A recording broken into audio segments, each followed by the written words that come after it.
Hello guys, চলে আসলাম বোতল painting দেখাতে। এই পেইন্টিংটি আমি 3 ধাপে করেছি। প্রথম দিনে নিচের পাশটা লাল এবং উপর পাশটা ব্লু করে রেখে দিয়েছি শুকিয়ে নেওয়ার জন্য। দ্বিতীয় ধাপে আমি বোতলটির মাঝখানটায় ফাঁকা স্থানে কিছু লতা পাতা ফুল আঁকবো। আজ আমার গলাটা বেশি ভালো নয়, ঠান্ডা লেগে গলা বসে গেছে। তারপরও লতা পাতা ফুল আঁকতে আঁকতে একটু গান হয়ে যাক। বোতল পেইন্টিং দেখতে দেখতে চলুন তাহলে একটু।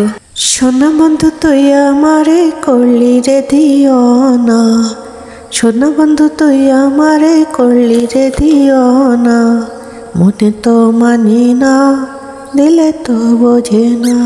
সোনা বন্ধুর মুখের হাসি যেন পূর্ণিমা শশী, সোনা বন্ধুর মুখের হাসি যেন পূর্ণিমা শশী, হাসিতে হইলাম পাগল ঘরে থাকতে দিলা না, মনে তো মানে না প্রাণে তো সহে না।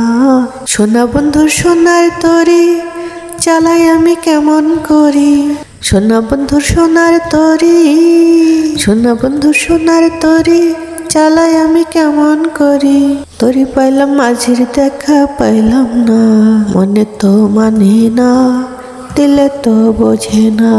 তৃতীয় ধাপে কিছু গোল্ডেন কালারের টিপ পরিয়ে দিচ্ছি লাল এবং ব্লু কালারের উপর দিয়ে, যাতে বোতলটি আরো গর্জিয়াস হয়ে ওঠে। বোতল পেইন্টিং এ আমি সব রংগুলো ইউজ করেছি, একেবারে রঙে রঙিন করে তুলেছি। Thank you everybody.